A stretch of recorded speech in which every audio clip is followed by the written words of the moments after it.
अङ्गम् हरेः पुलकभूषणमाश्रयन्ति भृङ्गाङ्गनेव मुकुलाभरणम् तमालम् अङ्गीकृताखिल विभूतिरपाङ्गलीला माङ्गल्यदास्तु मम मङ्गलदेवतायाः मुग्धा मुहुर्विदधति वदने मुरारेः प्रेमत्रपा प्रणिहितानि गतागतानि मालादृशोर्मधुकरीव महोत्पलेया सा मे श्रियम् दिशतु सागरसम्भवायाः आमीलिताक्षमधिगम्य मुदा मुकुन्दम् आनन्दकन्दमनिमेषमनङ्गतन्त्रम् आकेकरस्थितकनीनिकपक्ष्मनेत्रम् भूत्यै भवेन्मम भुजङ्गशयाङ्गनायाः बाह्वन्तरे मधुजितः श्रियकौस्तुभेया हारावलीव हरिनीलमयी विभाति कामप्रदा भगवतोऽपि कटाक्षमाला कल्याणमावहतु मे कमलालयायाः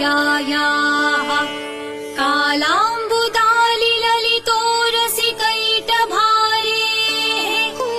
धाराधरे स्फुरति आतडिदङ्गनेव मातुः समस्तजगतां महनीयमूर्तिः भद्राणि मे दिशतु भार्गवनन्दनायाः प्राप्तम् पदम् प्रथमतः खलु यत्प्रभावात् माङ्गल्यभाजि मधुमाथिनि मन्मथेन मय्यापते तदिह मन्थरमीक्षणार्धम् मन्दालसम् च मकरालय कन्यकायाः विश्वामरेन्द्रपदविभ्रमदानदक्षम्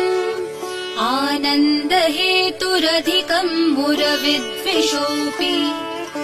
ईशन्निषीदतु मयि क्षणमीक्षणार्धम् इन्दीवरोदरसहोदरमिन्दिरायाः इष्टाविशिष्टमतयोऽपि यया दयार्द्रदृष्ट्या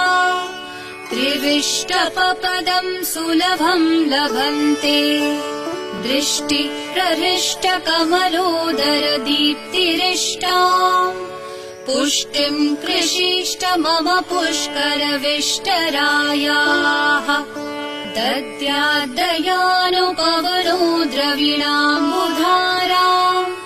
अस्मिन्न किञ्च विहङ्गशिशौ विशन्ने दुष्कर्म धर्ममपनीय चिराय दूरम् नारायण प्रणयिनी नयनाम्बुवाह गीर्देवतेति गरुडध्वज सुन्दरीति शाकम्भरीति शशिशेखर वल्लभेति सृष्टिस्थिति प्रलयकेलिषु संस्थितायै तस्यै नमस्त्रिभुवनैकगुरोस्तरुण्यै श्रुत्यै नमोऽस्तु शुभकर्मफलप्रसूत्यै रत्यै नमोऽस्तु रमणीयगुणार्णवायै शक्त्यै नमोऽस्तु शतपत्रनिकेतनायै पुष्ट्यै नमोऽस्तु पुरुषोत्तमवल्लभायै नमोऽस्तु नालीकनिभाननायै नमोऽस्तु दग्धोदधिजन्मभूम्यै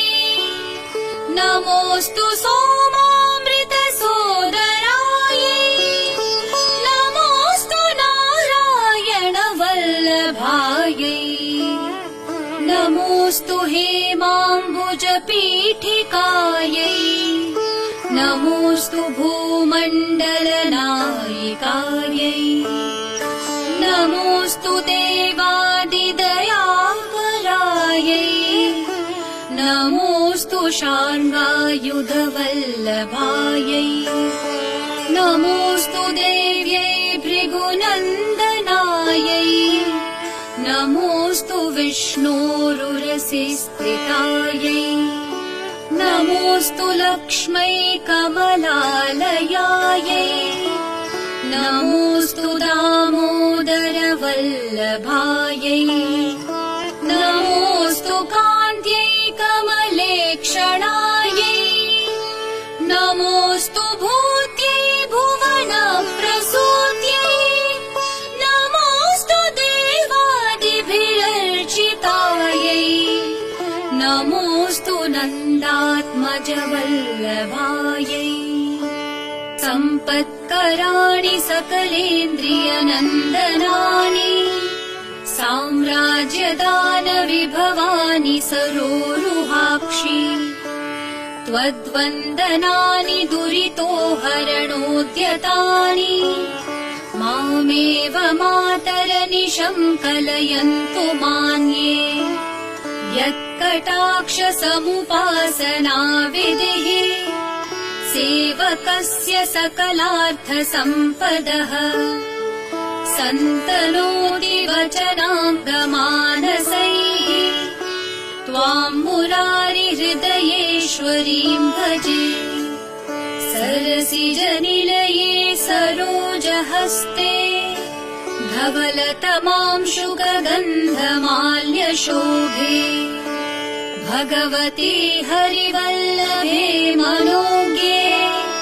त्रिभुवनभूतिकरी प्रसीद मह्यम् दिग्हस्तिभिः कनककुम्भमुखावसृष्ट स्वर्वाहिनी विमलचारुजलप्लुताङ्गी प्रातर्नमामि जगतां जननीमशेषलोकाधिनाथ गृहिणीम् अमृताब्धिपुत्री कमले कमलाक्षवल्लभे त्वम् करुणापूरतरङ्गितैरपाङ्गैः अवलोकय मामकिञ्चनानाम् प्रथमम् पात्रमकृतम् दयायाः स्तुवन्ति ये स्तुतिभिरमीभिरन्वहम् त्रयीमयीम् त्रिभुवनमातरम् रमाम् गुणाधिका गुरुतर भाग्यभागिनो भवन्ति ते भुवि बुधभाविताशयाः इति श्रीमच्छङ्कराचार्याकृत श्रीकनकधारास्तोत्रम् सम्पूर्णम्।